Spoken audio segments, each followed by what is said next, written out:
Hey, what's up, everybody? Welcome back. This is Take It to the Hizzy Fantasy Hockey, TITTH number 141. I'm your host, Justin Bruni, and I got Nick Davis with me tonight. Happy Monday, sir. How we doing? Hey, doing good. Just glad to be off work. The last 10 minutes of work really crawled by, so I rushed home, and I'm just glad to be having some fun instead of working. Get some stranglers, some mean tire kickers. No, it wasn't even that. It was just just a slow day, and the last 10 minutes I was like, read all Reddit, read all Facebook, then looked up, and I only spent like 2 minutes, and I was like, oh man, what happened? So, it was just one of those days, but just glad to be home. Right on. How are the Capitals doing? All but secured a playoff spot. I know that. Yeah, just about. I mean, the Pittsburgh Penguins really pulled away from us, but we're going into it, with the playoff spot, and hopefully we do well. Yeah, I think they're going to stand a pretty good chance in the playoffs, but a lot of competition this year. Some really good teams. Looking forward to the playoffs. Only got about 3 or 4 games left here. Not going to be able to watch my Blackhawks in the playoffs. It was a nice little story there for a while. Nice little start to the season, but eventually faded out. Looks like Nashville's probably going to take that last spot. Dallas had an opportunity, but they're just completely shitting the bed here to close out the season. So going to be in on the Blackhawks tonight. We'll get to that game here in a little bit. Other than that, I won my fantasy championship. Hey. There you go. Don't call it a comeback. The 8 seed. The 8 seed. I think that'll be the last time my brother allows 8 seeds into the playoffs. And I wasn't an 8 seed. I was 9 and 10, third in the league in points, constantly just losing close games. And I was able to close down, I think, 3 or 4 in a row at the end of the season. And then first 2 matchups in the playoffs weren't easy because I went up against 1 and then 2. One of those matchups I won by 0.10. So, yeah, I got every little bit of it. Shout out to my main guys, the big hitters. We got Brad Marchand, Mikko Ratinen, Mika Zibanejad, Mikko and Mika, my first 2 picks in the draft.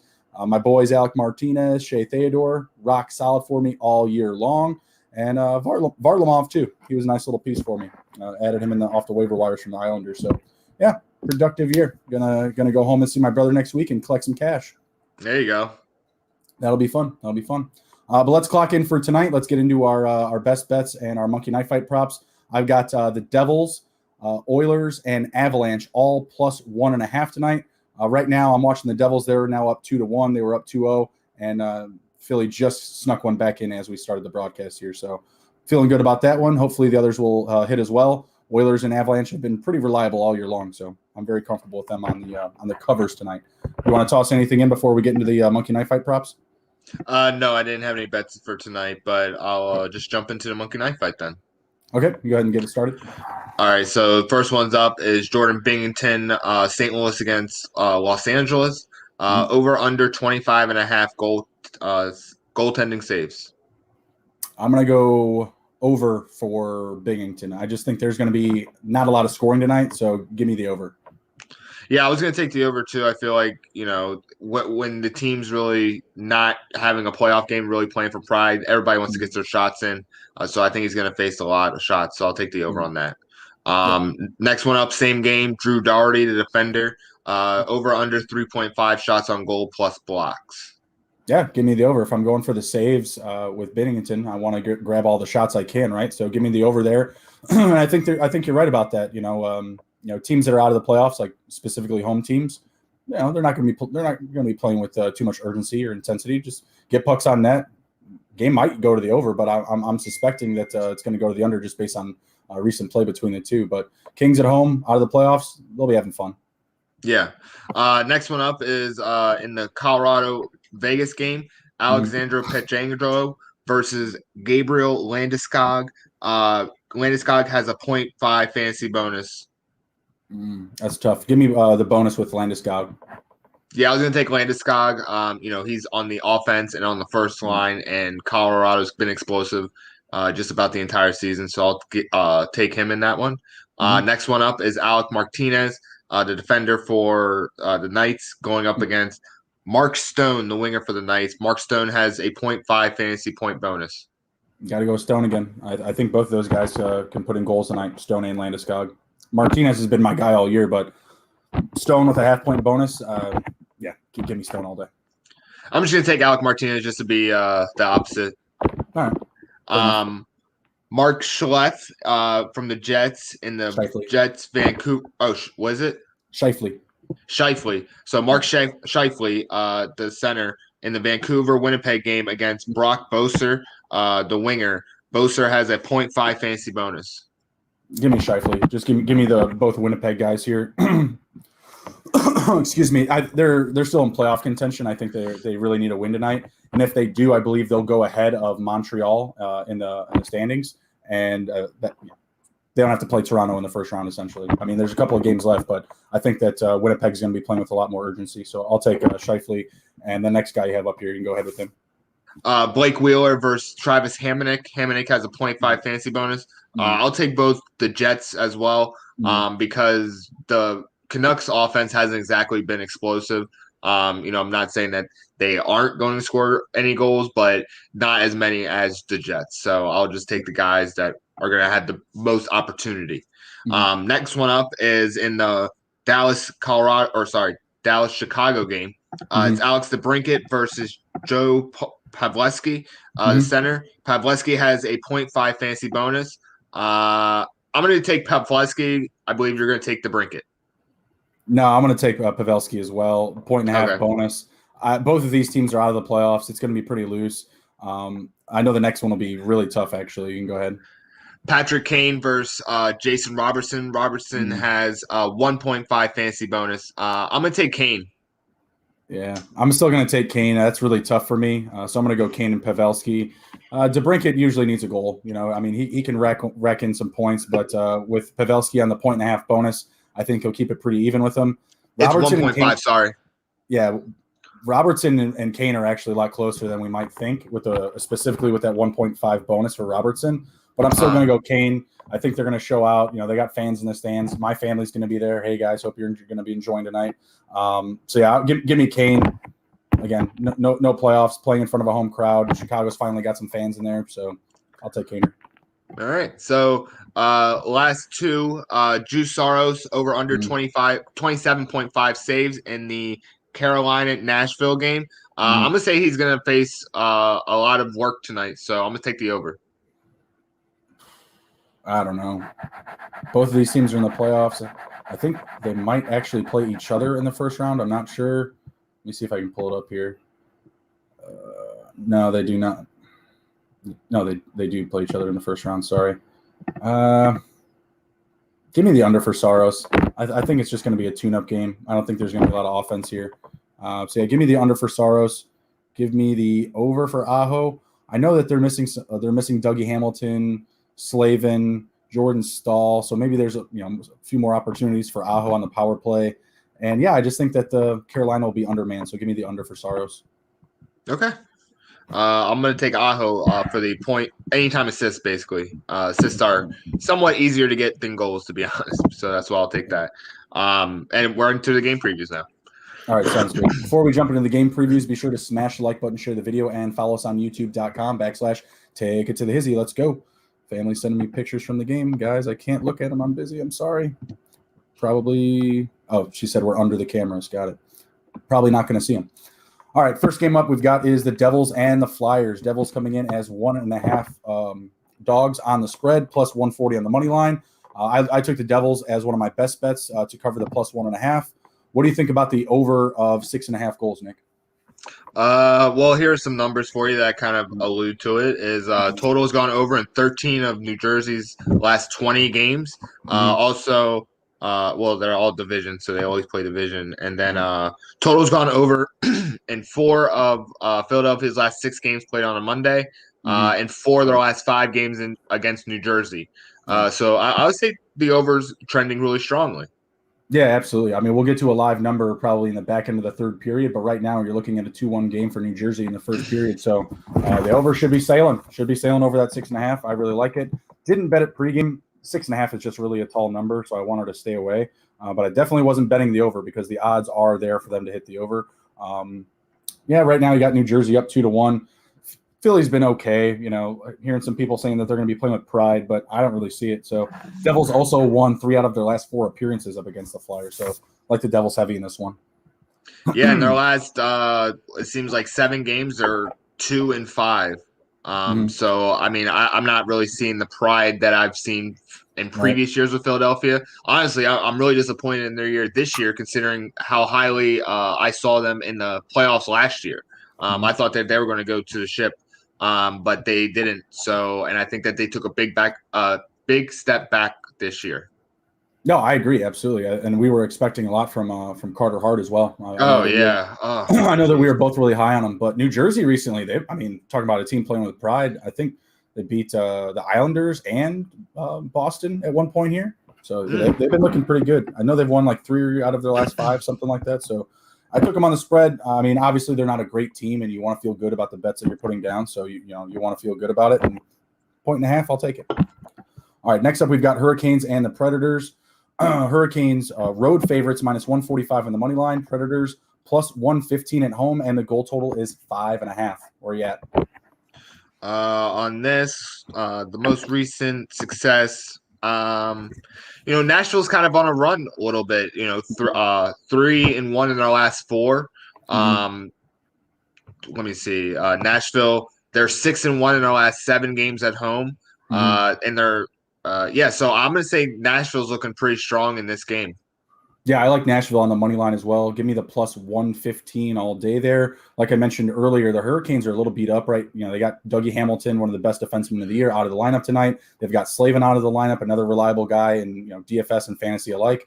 And then Jordan Stahl, who's not a superstar, but he's been rock solid for them on their checking line and providing that timeable or timely offense, I should say. So I don't like the Hurricanes tonight. Give me the Predators. They've been very good at home, as Nick mentioned. What do you like about the total here? We got 5.5 goals. Some numbers here for Carolina. Total's gone under in their 4 of their last 6 games.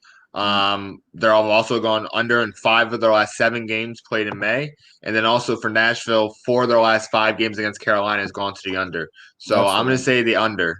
Yeah, that last one that you mentioned was the one that stuck out to me the most. Was 4 of the last 5 times they've played each other, the total's gone to the under. So I like the under in this game as well. Predators eke out a close one at home. Next up, we've got the Stars and the Blackhawks. Blackhawks home dogs +115 on the money line. Goal total is at 6 even, which I don't love. I'll tell you that. But home team, both teams are out of the playoffs. Give me the home team here. I like the +115 for the Blackhawks. What do you think? Both these teams are kind of sliding. Dallas is 1-6 in their last 7 games. Chicago's 2-6 in their last 8 games. So I'm going to say, let me see. Oh, Chicago's 18-9 not at home. They're 13-11 at home. So I'm going to say that the home team wins in this game just because Dallas, that's another team that kind of has taken a step back this year, and I haven't been really impressed with their play. Yeah, they had a nice little run there for a while. Definitely took the Blackhawks out of playoff contention with a couple of big wins over them. But don't like them tonight, on the road. Don't like the goal total either, 6 even. Blackhawks beat them the other day, 4-2. Could be a similar type of game, 4-1, 3-1 type of game. I do like the Blackhawks to also cover if you want to mix that into a parlay. I feel really comfortable putting them on the +1.5 tonight. So I like that. You like the total or no? The total, yeah, I'm going to say over. Total's gone over in Dallas's last 5 of their last 6 games when playing on the road against Chicago. So I'm going to say it goes to the over. But Chicago's also 18-9 at home against the spread. So that's an interesting stat for sure. Yeah, I like that a lot. So, yeah, give me the Blackhawks at the +1.5. Next up, we've got the Oilers and the Canadiens. Oilers traveling to Montreal, paying even money both ways. -105 to the Oilers, -125 for the Canadiens. Over-under is at 6 goals. I like the under here. What do you like? I like Edmonton, but I'm going to say the under. The total has gone under in 4 of Edmonton's last 5 games when playing on the road against Montreal. That's a really strong stat. And then also total has gone under in 13 of their last 18 games. So under, but Edmonton's going to win. Montreal has been sliding. They haven't really exactly done this year what I expected them to do. And I think that other Canadian teams, with them all being in the same division, has really taken advantage of that. Yeah, absolutely. So 7 out of the last 8 times these teams have played each other, they've hit the under. And I'm going to take Edmonton as well, because if they win, they really push Montreal behind Winnipeg, and they'll get a much easier matchup in the first round up against Winnipeg, who's just been really bad. I mean, we'll get to them here soon, but they're not going into the playoffs with any momentum, we'll say, that's for sure. So yeah, give me the Oilers. I really like the +1.5. Like I said, I parlayed that in with the Devils and the Avalanche to cover tonight, so I really like that one. And I like the under. So. All right, next up, we've got the Islanders and the Bruins. Islanders are road dogs here, +145 on the money line. Bruins -180 at home. Goal total is at 5.5. The over is actually paying plus money, +115. What do you like here? Usually that's even money. I'm going to say the under. Total's gone under in 12 of the Islanders' last 18 games, and also 6 of their last 8 games in road games against Boston. For Boston, let me see. Is there any stats on there? Total or no? Not any understats for them, but those are pretty strong understats for me. And these teams kind of dictate the pace in the games. They're both very sturdy teams, I would say, not exactly fast paced. I feel like the West Coast is a little bit more fast paced than the East Coast. Those classic teams that really grind it out. To be honest. Right, I got you. Yeah, looking at it right now because I'm going through the games.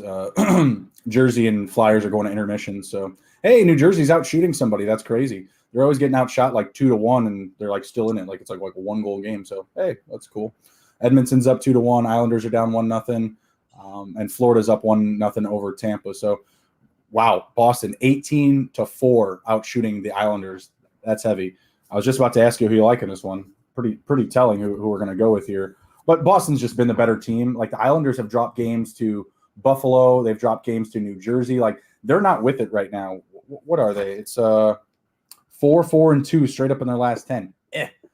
That's as vanilla as it gets right there.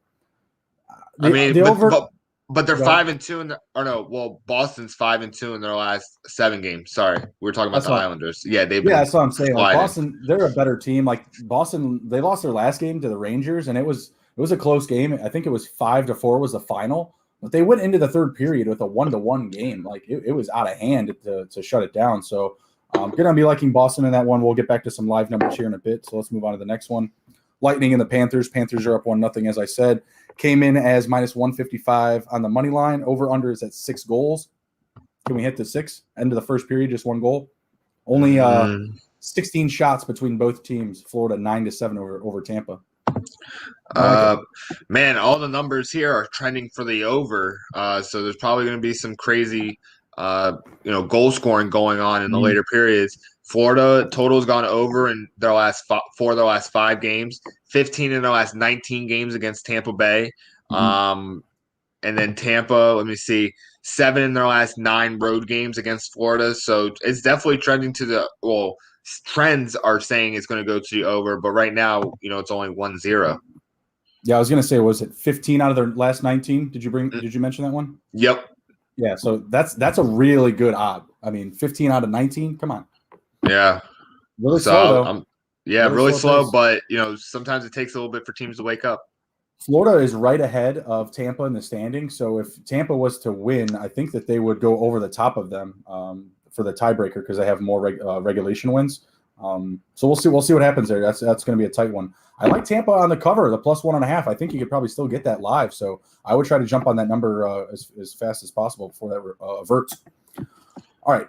Next up, we've got the Canucks and the Jets, and that one has not started yet. So we've got the Canucks coming in as +1.5 dogs on the spread, +145 on the money line. Jets have been really bad. They're -180 on the money line, but do you have faith in them still? I mean, to me, these are still 2 really bad teams. Oh man, they're awful right now. Stink. They have identical records in their last 9 games. I think that's kind of crazy. Yeah. So in the last 10, both teams are 2-8 straight up, and Winnipeg is 2-8 ATS in their last 10, and Vancouver's 3-7. So yeah, stinking bad.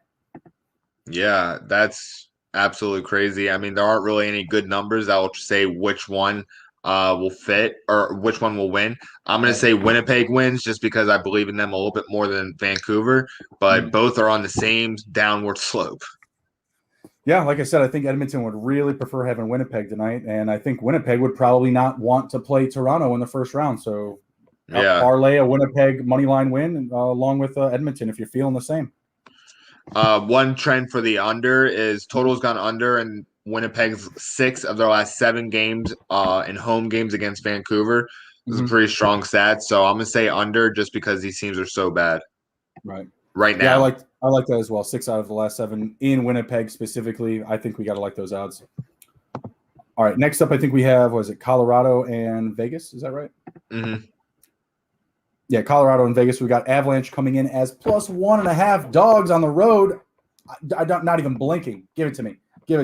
Minus 135, the actual favorite to win on the road. Vegas plus 105 at home, but they're somehow on the favorite for the spread.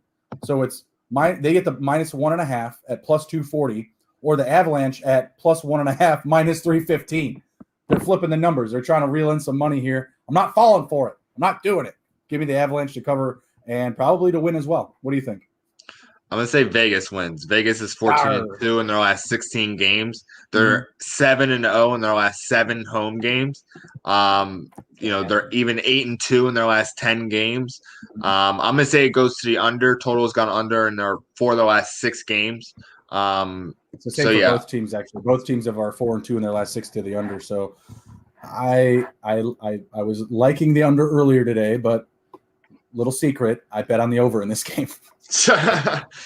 you zag when everybody zigs. Yeah, exactly. And it's really just because it's kind of a preview for the playoffs. Like, we have 2 really good teams going at it here, and I think Colorado beat them 5-2 in their last matchup. So I like the upside to hit the over here. I still think there's plenty of offense available. So I took the over. It's actually paying a little bit better money, minus 135 to the over. The under is plus 105. So I think they're really trying to pull people in. They see little numbers like this, listen to people like us give out those stats, and they're like, oh, plus option. Free money. I don't know. We'll see. So I went with the over here, but the numbers and the trends definitely are trying to push us to the under. I think it's going to be a good game. I think we're going to get the fireworks tonight with Vegas and Colorado. So I am taking the over. And you know what? If it was like 6, I would probably stay away or take the under, like the trends are saying. But 5.5, they either know something or they're just trying to pull us into that under with some trying to chase the free money that won't be there. All right, next up we've got the Blues and the Kings closing it down here. Blues coming in as road favorites, minus 145 on the money line. Over under is at 5.5 goals. I'm taking the under here. What do you like in this one? The under total's gone under in 4 of St. Louis's last 5 games on the road against Los Angeles. But they're 1-5 in their last 6 games against Los Angeles. So I'm going to say Los Angeles wins, but it goes to the under. You're taking the Kings on the money line? Yes. Nice. I like it. The Blues haven't been very good on this West Coast trip. I think they were like 1-4. So yeah, give me the Kings here on the money line. I really like them to cover. I think that's another really just lock. Not going to use the word lock because dear God, I thought the Dallas Stars were locks yesterday. That wasn't the case. Thanks, Blackhawks. Appreciated that. Rocking the sweater for that. But yeah, I think the plus 1.5 is a lot safer than the money line. But I don't hate it. The Blues have been bad on this trip, and they're still locked into the playoffs despite being like 18 points behind the next team. So maybe they just use this as a little bit of rest to go in. We'll see. All right, let's jump into a little bit of NHL discussion. We got no fantasy waiver wire because fantasy's over, right? So let's jump into Tom Wilson versus the NHL. I don't really know if it's like Tom Wilson versus the NHL because if it was an actual like matchup, I feel like the NHL would be Ben Askren because he just kind of rolled all over him, or in the sense that they just didn't do anything. They're just like, you know what? $5,000. Just give us like $5,000. That's fine. And everyone I feel like is looking around like 10, 15. No, just $5,000. Nick, you're a Capitals fan. What was your reaction to the Tom Wilson incident? No suspension, the fine, the events that obviously unfolded in the next matchup against the Rangers with the free-for-all, fighting to start it. What was your reaction? What are your thoughts here? So the incident itself, I saw it. It's kind of jarring just because it's just like blatant. It's pretty in the open. But I have no doubt that happens elsewhere. Like, it kind of seems like, in football, I played football in the bottom of the scrum, like they would do whatever, like, and it was just like, I kind of understand that. The no suspension. Look, I saw, Zeno Chara break Mac Pacioretty's neck, and that was like the craziest thing I've ever seen in my life. That was way worse than this ever was. So that's like my like bar for like assault. Like, that is literal. Like I felt like Chara assaulted a Pacioretty, but I don't even remember what happened to Chara. But for me, it was like, I understand why people are frustrated. Tom Wilson is a goon, but he's my goon. And I the fight after, or the fight next game, just all out brawl. They were just trying to save face. They had to come out and show like, we're gonna fight you as well. We're gonna fight you as well. That's fine. That's fine. I think Wilson was perfectly okay with that. They seemed pretty happy in the box. I did see that. It was good to see that everybody was having some team bonding, some team chemistry. It's great to go into the playoffs, but for the outcry of what I saw, I felt that it was a little overblown. But not saying that it wasn't a bad event, because it did shock me even as a Capitals fan, because I was like, Tom, come on, like. Right. That's not cool. But if they're not going to give a suspension, they're remembering Chara breaking someone's neck. So that's kind of how I feel. What I think about it is that the NHL didn't give a shit. It's like, you know what? Everyone's talking about this right now. And if everyone's talking about Tom Wilson, they're talking about hockey. And if they're talking about hockey, they're talking about the NHL. That's got like the lowest ratings of all major sports. So any PR is good PR. Exactly. So the whole $5,000 thing to me was just to really just make people mad. Like symbolic. If people are mad, if people are mad, if they're upset, if there's a polarizing topic, then your league is relevant. So I don't think that they had any doubt whatsoever that all of those fights were going to unfold. I saw people using words like black eye in the NHL, it's in bad taste, this, that. And like, you people haven't been watching hockey. Like, I'm sorry. Like 10 years ago, normal. Like 10 years ago, 15 years ago, 20 years ago, like worse things would have happened. Believe me, player conduct committees and things like that. Like, yeah, all right, give them a fine, whatever. It is what it is. I mean, I think that Panarin, getting hurt, that sucked. Right? Like, you don't want to see that happen, but correct. Yeah. It's the sport we play. Panarin is in a sport, everybody, just so you know, that allows bare knuckle boxing. All right. Just because he doesn't fight doesn't mean he can't get into one. It could happen. And we've seen players do that. We've seen players do that all the time.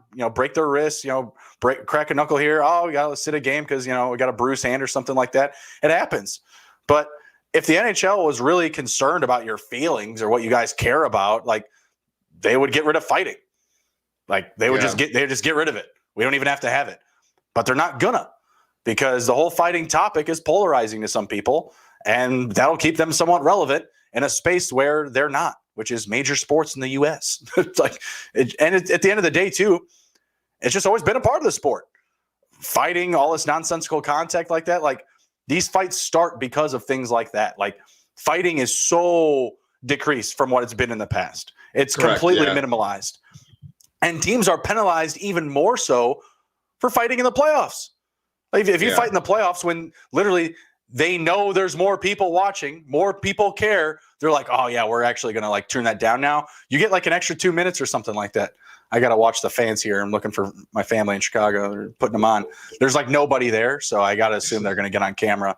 And like every time my brother goes, like something crazy happens, like he gets on the Jumbotron, or he was in like a shootout during intermission or something like that. Like the whole stadium's watching. He was in a shootout because he, played in the stadium before the game started, stuff like that. So I told my parents, I was like, I'm sure he's just going to be like, shooting the puck during the intermission, like from center ice or something. Yeah, limited capacity. Yeah. But yeah, with this whole Wilson thing, I think it's just blown out of proportion. I think like real hockey fans are just like, yeah, okay. So like, he pushed a guy's face into the ice. I've seen and heard a lot worse. Like, I like it's just I feel like the people that are making as much noise as they are, like, aren't in like hockey. Like, I feel like that. I feel like they're also the people that watch UFC and it's like, yeah, kick their ass or something. But like in hockey, like, dude, it's like part of the sport. Like they know what they signed up for. Like it's not like someone signed them up and threw a uniform on them and was like, yeah, go out and play. Like with no understanding of what it's about. Like it's kind of like with football. Like, I'm not saying they don't like know about like CT or like not that amount, but like, the hard physical contact, like you kind of know what you sign up for that. Oh yeah. And the people that are crying about it, like it's just something. But the NHL, you're right. Any PR is good PR at this point because the ratings are pretty low, but it happens that they're the lowest out of the four. Oh, yeah, absolutely. And I don't think the NHL is upset about this whatsoever. I think they're licking their chops. I mean, you got to juice up a little bit of a rivalry in that division, get a little bit more drama going, right? And, I mean, as far as Tom Wilson goes, like, this dude's going to get taxed every time he touches the ice. It's not just going to be the Rangers. Like, yeah, there are players that get what happened. Like, they understand it. But there's a lot of younger players that still didn't like that. Like, that still consider it cheap. He's going to pay for his. Yeah. Oh, well, yeah, absolutely. But he's going to be targeted. Like that's going to be a thing in the playoffs for sure. Guys are going to play extra hard on him because, hey, you hit a guy when he's down. All right, well, I'm standing up, mother effort, whatever. Like, I'll come at me, right? I'm on my 2 feet. That's going to happen in the playoffs for certain. So Tom Wilson's still going to get his. You know what that does? Takes pressure off of Obi, takes pressure off of Backstrom. Yeah. This is like by design. Like Tom Wilson is like, come at me. Like, this is what I'm here for. And if you give him any kind of space and let up on him, either he's going to go after your top player and make his life hell, or he's going to have some soft hands around the net and get some garbage goals. Like that's kind of what I've seen from him. And once Ovi goes, I'm happy with him being, the next guy up. Not saying he's going to be as great as him, but he does have an amazing role on the team. Well, I think TJ Oshie's probably your goal scorer if Ovechkin was actually to ever leave, or Kuznetsov or whoever. I don't know. Yeah, Wilson, I mean, it's just he'll be there. I mean, I feel like it's going to be like more of like the Capitals instead of like Ovechkin in the Capitals. There isn't a guy with that kind of life-changing talent that can make a franchise go the way that Ovechkin has. So I'm happy with Tom Wilson and Oshie and Kuznetsov and Vanacek. I'm happy with them being like the next generation to kind of get us to that next Ovechkin if we ever do get one. Yeah, absolutely.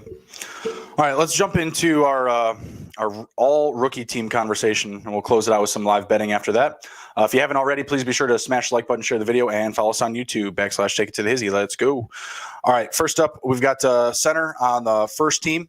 I'm going with Igor Sharon Govich of the New Jersey Devils. Had a great year this year. Put up a lot of points, actually. Where is he at here? I think he's like third or fourth in overall points for rookies. Yeah, he's fourth with 29, 16 goals, 13 assists. Obviously, the plus-minus wasn't there. He's playing for the Devils. But Devils, I've got a lot of names on this list here, so they're looking good. Their future's bright. They just need to bring in a few veteran pieces. So, yep, center, I'm going with Igor Sharon Govich. Who's your guy, Nick? First team center.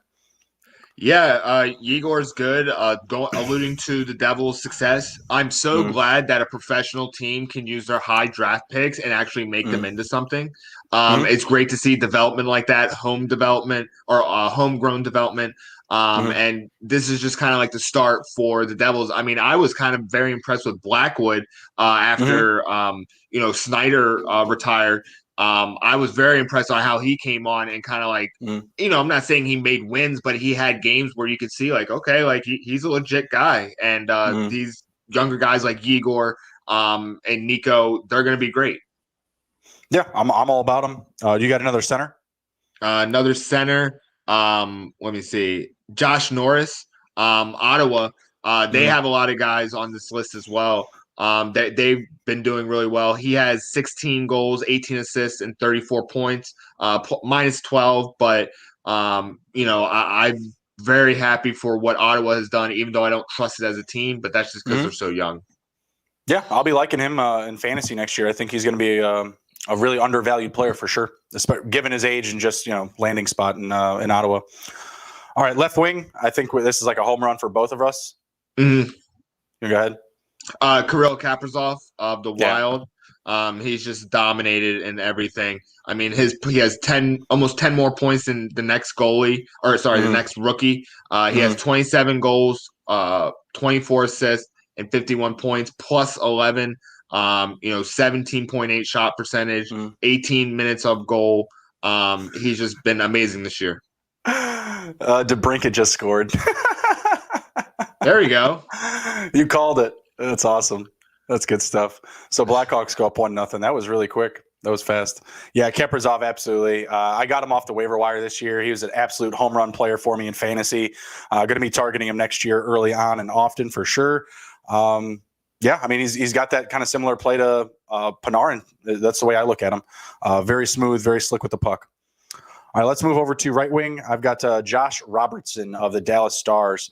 Kind of a slow start, but really came on here towards the end.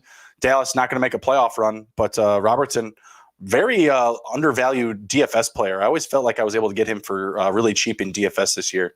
Could just be because he's on the Stars. They were always on and off, like with their schedule. I think they had 2 COVID stints. So, yeah, give me Josh Robertson. You got somebody else? Or Nope, I agree on that pick. Yeah, Robertson's pretty lock solid up there. Probably number 2 for rookie rankings. And there go the Hawks again. 2 shots on net, 2 goals. Wow. We have 18:38 left in the first period. Goodness sakes. Go.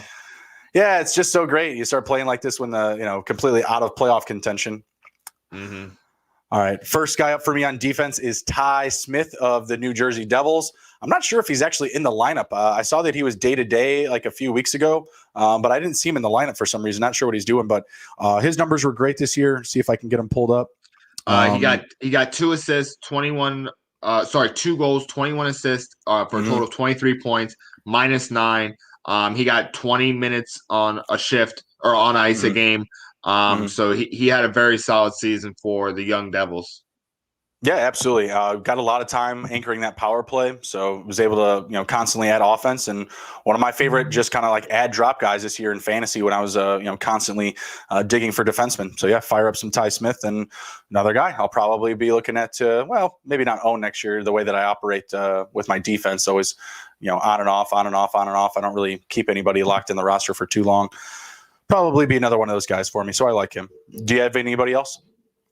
Not in that spot. Okay. Keiondre Miller, New York Rangers, is my second guy on the first team. Just rock solid. Not always so explosive with goals and assists, but you could always rely on him. I think he was like the second highest plus-minus defenseman for rookies. So, yeah, absolutely give me some Keiondre Miller. And he was the only guy, Nick, that could actually step up to Tom Wilson in those fights too, by the way, from the Rangers. That team is just so undersized. He was the dude that was, answering the call in that big scuffle to start out that game. Look, I have no problem with a cage match between Caps and Rangers as before the puck is dropped. If we just get a little fisticuffs in, just to get the blood flowing for everybody, that'd be a welcome addition. I mean, when it was Ovechkin versus Lundqvist for so many years in the playoffs, that was the rivalry that I got excited about because I hated Pittsburgh, but I respected the Rangers, what they did back then. So Keiondre Miller being the guy stepping up to Tom Wilson, step on up, sir. We would love to have you. He's 6'5". He's got a really big frame. So if I don't know who else is going to do it on the roster for them. So, all right. Sorry, I lost my place here. Wrong goalie. Yeah, pretty simple for me in this one, right? Kevin Lankinen. Yeah, had a great start, but like the Blackhawks, he also just fizzled out. He was very reliable for fantasy owners this year. Going to be a goalie that you can get at really good value next year as well. Everybody's always after Vasilevsky in the first round. I'm always opposite of that. I'd never go with goalies in the first round, so he'll definitely be a little find in the treasure chest next year, I think. My pick for first team goalie, and I bumped Lankinen down to 2. Vitek Vanacek, my goalie for the Caps, been a really great rookie coming into a team that really just needed him to not F up. You know what I'm saying? Right. Just keep everybody at bay, and I felt like he did it pretty much all year. He had over 1,000 shots against, let up only under 100 goals.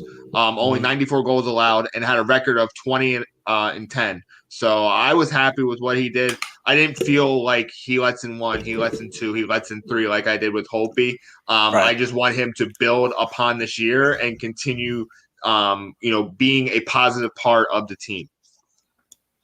Yeah, absolutely. Vanacek, I think you just like the 20 wins, right? Just got it done. You didn't go in there and lose. So you can't hate it.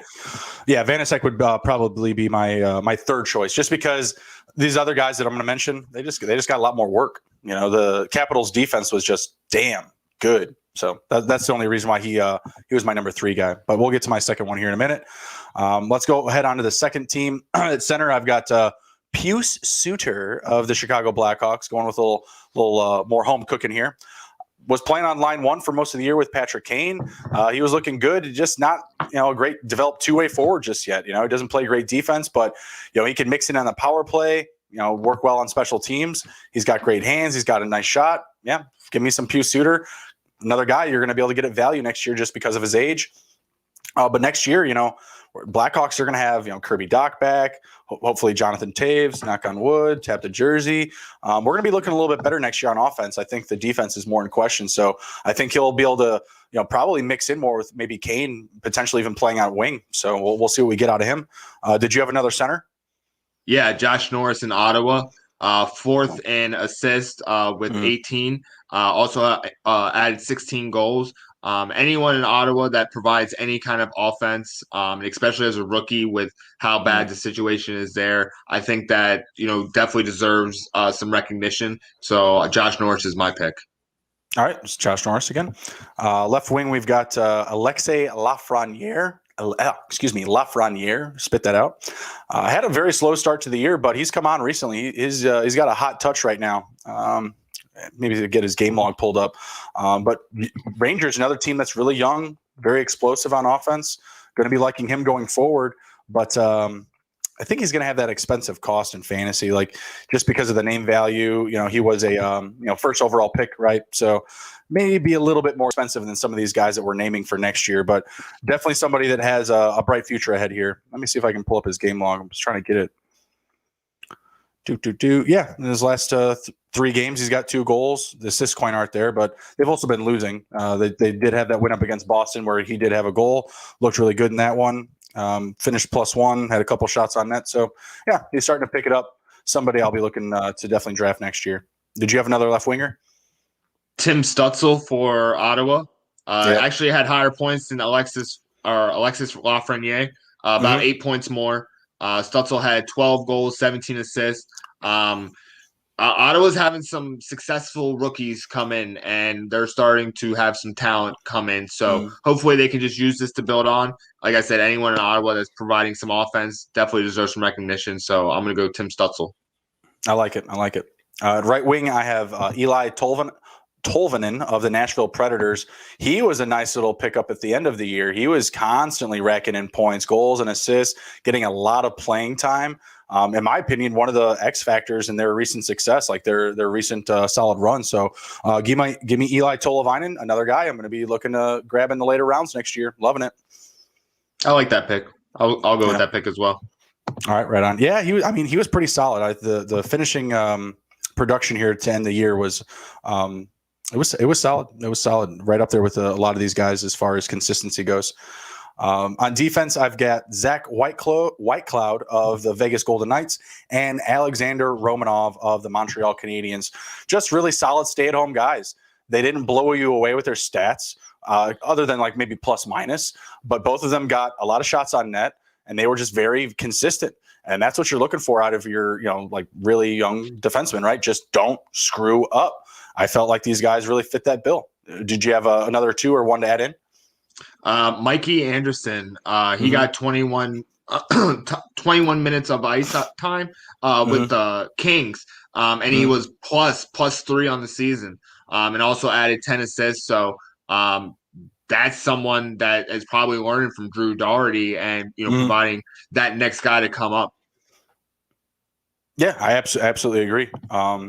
Any objection to Whitecloud or Romanov? No. Those guys were really good. Those were guys I was looking at too to add to my picks. Yeah, they don't blow you away with the stats, but they're just solid. You know, they're just really reliable. And for young defensemen, you just can't get that everywhere. So my last position here up, we got goalie on the second team for all rookies. I couldn't really decide here. Maybe you can help me out. I got Igor Shesterkin, who still finished the year really strong, but to start, wow, really bad, stinking ice cold bad. And Alex Nedeljovic of the Carolina Hurricanes, who was just solid. Like just solid all year. Shesterkin was hot, hot as they come to finish the year, but very cold to start. Nedeljovic, really reliable all year. You lean either direction? I'm going to say Nedeljovic. Recency bias kind of plays into this a little bit. If you don't finish the season strong, or at least finish at your baseline, and you've almost regressed in a way. Right. Nedeljovic being consistent around the entire season, that's for my pick. Oh, excuse me. Think I lost sleep yesterday. Shesterkin finished with more wins, though. Isn't that weird? Yeah, it's not by much. It's by it's like a game or something like that. But still, yeah. I was surprised. I was surprised when I saw that in the stats. I was like, man, Nedeljovic is just limited ice, limited playing, as a backup. So it's pretty interesting. But either one, I could go either way, right? Like Shesterkin just ice cold to start, playing really well recently. What is it? 16-14-3. Nedeljovic 15-5-3. Like, it's really hard. That's tough. So another couple of goalies to look out for in the deep rounds next year. Really like them. All right, let's close it down with some live betting. Just give me a second to get that pulled up here. Looking at the Blackhawks, they're still up 2-0. Both teams have 3 shots on net. So I don't know how I feel about the over-under there. We'll get to that number here in a second because there's really not a lot of offense. There's only 6 shots on net through about 10 minutes of this game here. While you have the opportunity, while we're segueing, be sure to smash the like button, share the video, and follow us on YouTube, /Take It to the Hizzy. Let's go. All right, first up, we've got the Oilers and the Canadiens. Excuse me. The Oilers are up 3-2 in the second period. We've got 7 minutes left in the period. -273 on the money line. And let's see, the Canadiens -183 to cover. Canadiens down 1. Do they just cover the 1? Do they keep it close? What do you think, Nick? I think they're going to keep it close, to be honest. I think it might end up being like a 3-2 win for the Oilers. So right now we're looking at an 8.5 goal total, 5 goals with 6 minutes, 6.5 left. Yeah, it seems kind of tall. We would need 4 more goals. No way. Yeah. I'm actually going to take the under live on that one because that does seem a little bit rough. They're at 5 right now. The total for the game was at 6. Do you think we still stay under the 6? I think they do. Or a push. I mean, I can see the Oilers getting another goal. But I definitely see more of a 3-2 win for this game happening. Because, I mean, it's 6:25 left in the second, and there's only one more period. It's not like the Canadiens have really lit the world on fire with only 13 shots on goal. Right. Yeah, I'm taking the under 8.5 here because I'm going to say that the Canadiens park the bus. Like, this is it. Yeah. I'm trying to submit my pick here, and you know what? It's not letting me, and it's making me really mad. Yes, accept. Submit. Christ almighty. Thank you. I put $20. Why is it $22.45? I don't know. Back to the picks. Tax. My goodness. Yeah, tax. Unreal. We didn't like that withdrawal this week, sir. That withdrawal was a little large for us. We're going to start taxing now. Exchange rate. Because where are they at? It's AG, so they're in Argentina. What's the exchange rate from US to Argentina? That's what it is. Probably sky high with like pesos. Hey, I know it's Argentina, guys, but same day cash, Jazz Sports to the Hizzy. Use the promo code. Get it done. My gardener, he's like, yeah, man, I signed up for that. I put a little bit of money on, use the code. He's like, but now they won't stop calling me. They're like, hey, man, we've got online poker. We got a promo for you. He's like, man, stop calling my shit. Like, please. Bet Online used to do that to me. They used to call me and they gave me a promo once for poker. They're like, hey, we see you pulled all your money out of the poker room. What's up with that? And I was like, well, I made some money and then I got the hell out of there. What do you mean? Yeah. They're like, well, we got a promo code for you. Anything you bet on poker today, we'll double it with free bonus money. I'm like, all right, well, fuck it. There you go. Throw 20 at the table. Let's go see what we get. Go all in. All right. Next one we got up is the Islanders and the Bruins. 2-2 with 6 minutes left in the second. Over under is at 6.5, not far off of the origin number of what was it, 6 even to start. And we got a spread of plus 1.5 to the Islanders, which I kind of like right now, but it's playing minus 360. What do you think about the Islanders at plus 125 on the money line in a tie game? Which one do you like more? I like the Bruins. The Bruins have 25 shots on goal. Islanders only have 11. All right. So minus 162. I like that then for the Bruins. I forgot about that. We were talking about that earlier. But the Islanders are getting that timely offense, it looks like. Let me just take a look really quick and see who's in net for the Bruins tonight. That'll be my deciding factor, who's ever in net. Because if they have 11 shots and they still have 2 goals, Tuukka Rask, what's going on over there, brother? What's going on? What are you doing? He fell Tuukka. asleep at the wheel. Tuukka, he's getting ready for the playoffs. Oh man, that's tough. I don't know.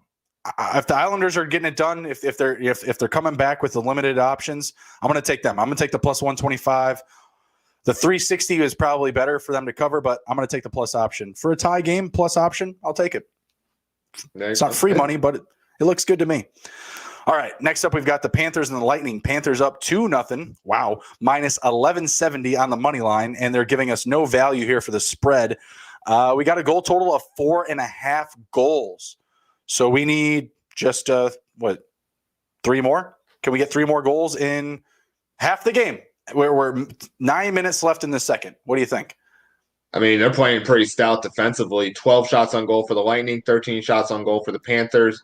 Panthers got 2 in.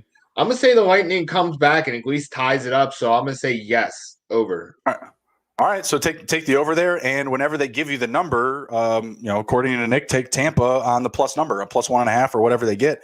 They'll bring it back at some point here. They're just not giving us a live number right now. Next up, we've got the Predators, one of our upset picks that Nick and I both had tonight, up 2-0 over the Hurricanes, who are a little, undermanned, right? We mentioned Stahl being out, Slavin being out, Dougie Hamilton, one of the best defensemen of the year, being out tonight. Right now, Predators minus 1.5 with a 2-goal lead is paying minus 118. You want to ride that? No, it's too early for me.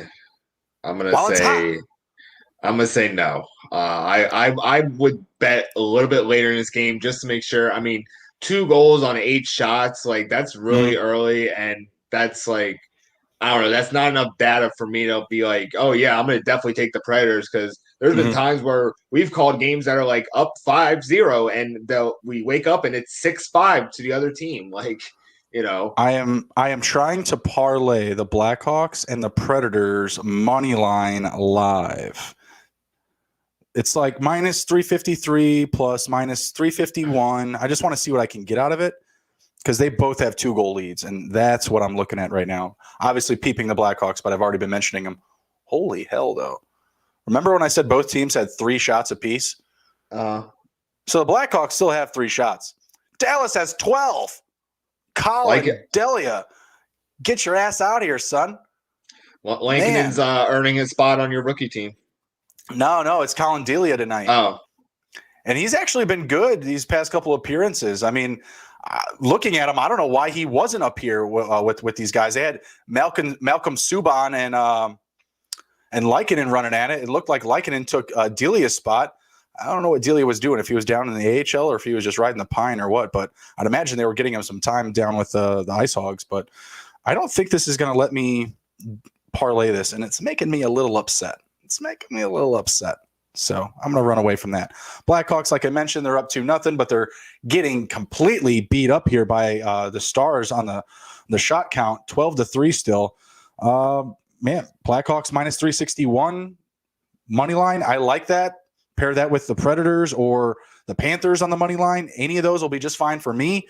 But your sportsbook has to let you actually bet it. 6.5 goals here. We have 6.5 minutes left in the first period. Blackhawks are up. What do you think? I'm going to say, I'm very impressed with how they basically have 3 times the amount of shots as the Blackhawks, and they have stymied them still. I'm going to say under, because I think that the Blackhawks are still going to stymie them. I am going to take the under as well because Delia has been looking pretty good, pretty solid, and I can't parlay the other one, so why not? Yeah, So why not? I'm taking the under 6.5 as well. Give me like a 4-1 win for the Hawks here. Dallas, if they were with it, they would have put something in by now. I mean, come on. Completely outmanning them here. And Blackhawks, they'll correct themselves too. They'll get back with it as well. Probably put in a few more. All right, last one that we have live here. Vancouver Canucks up over the Jets. The stinking Jets. They're terrible. They're awful. They stink. 2-8 straight up in their last 10. 2-8 ATS in their last 10. They're looking to do it again. But we have the Jets now at +1.5 rather than -1.5. Canucks are up 2-1. That's what I just said. Oh, okay. I thought you said the stinking. No, the stinking Jets. They're terrible. They're losing to the freaking Canucks, who are like one of the worst teams in the NHL right now. They're last in their division. What the hell? I don't love it. The over-under is at 7 goals. I'm going to take another live one on that. 7 for these two. I don't like it. Canucks are up 2-1. What is it? The under, there was a big under here. 6 out of their last 7. So I'm going to ride it still. I'm going to ride that. The game's going to be bad, hopefully. Only 13 minutes into the first period, but I'm still riding the under. Any objection? No, not at all. All right. Well, that was the last of our live picks. You have anything else to close down the show with? Hold your doge. Hold your doge to the moon. Let's go. You like SNL the other night? It's pretty solid. I did actually. I mean, it started slow, but the skits honestly got better as you watched. Like I was like, wow, like I'm glad I stayed up and watched this. It might be a historic day, it might not be, but it was really cool to see Elon actually like live and like not see him like through like articles and stuff. I don't know. It was just very interesting to me. It was a holiday. He started the holiday. It was Doge is on sale holiday. Yeah, for real. It's discount. Go get it, guys. I mean, exactly. It's going up right now. It was on sale. You had another opportunity to get in on it. That's all that's going to keep happening. Boop, boop, boop, yeah. Boop. It's People like a spring. waves. It's like a spring, man. It's got to come back and go back up forward. So just keep riding the waves and just, it happens. It's not the first time that me and Justin have gone through a dip like that. So, yeah. Oh my gosh. That's nothing. Yeah. 20-cent drop. Big, yeah. BFD. Looks like Dallas just got one in, but maybe they challenge it. I think there was some contact on Delia. I'm not sure. 4:30 left in the third or in the first. 2-1 game. We'll see what we get here. Still think the 7.5 is too high. So, all right, cool. I'm gonna dip out. I'm gonna go watch some Mayor of Easttown, Murdered my dirter. What are you doing? Murder my dirter. I'm gonna go watch that and eat some tacos. Everybody, take care. Be well. We will see you in 2 weeks. I don't think we're going to be having an episode next week. I'll be visiting my family in Illinois, and we'll have a lot going on. So we'll see you in a couple weeks, kicking off the playoffs. Take care. Be well. We'll see you later, guys. Hey, guys.